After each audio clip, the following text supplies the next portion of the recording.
can employers do for employees this Mother's Day? I'll tell you one thing that U.S. employers can do. That's to make sure that your teams are fully trained on what's required under the Pregnant Workers Fairness Act and common decency. Actually, I'll give you 100,000 reasons. So the Pregnant Workers Fairness Act is a relatively new law in the U.S., but there's already EEOC regulations. Part of the law is being challenged in court by a handful of states, but the EEOC is already taking action on alleged violations.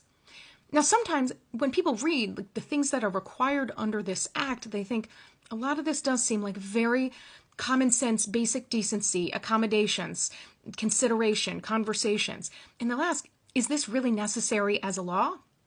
And there are already examples of why it absolutely is required. And so one is a lawsuit that the EEOC brought last fall. This was against the Florida employer, Lago Mar Resorts. Now, there is a trigger warning for pregnancy loss.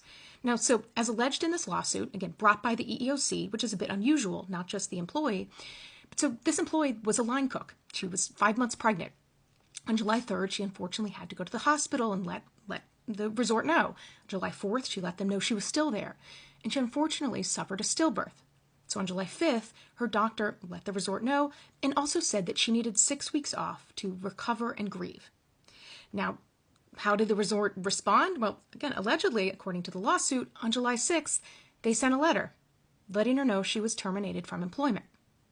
Now, likely what happens in these situations, and again, not knowing specifics, is that this happens and someone says, I need time off. People ask, they may even ask HR, and HR may not be aware of these laws, and they may not have lawyers that they're paying to ask. And so people don't realize that things like this are covered under a law and are required.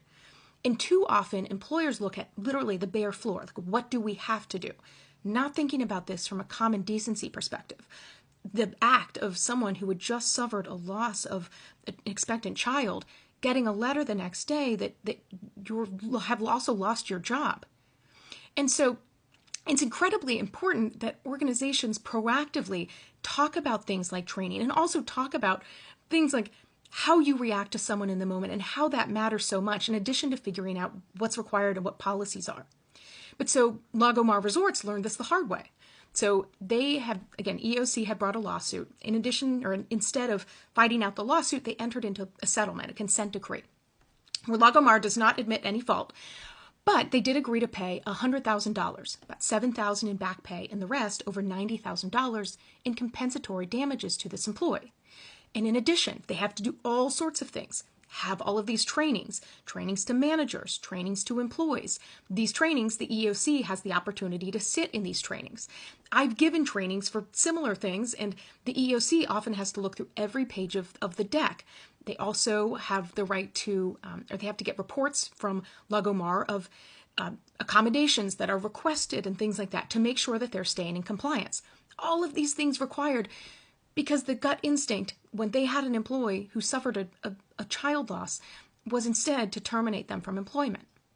And so there's so many things related to employees' lives and parents and mothers, including things like childcare in the workplace and maternity leave and all of those things. But one in particular is also educating your managers and your teams on things like the Pregnant Workers Fairness Act and what's required. And even if you look at that as the floor of what's required, thinking about on top of that, of how we work with and think about and talk to each other. Because it's a lot better to do that in an environment where you're choosing to do that, rather than you're being legally required to do that and being blasted publicly by the EEOC.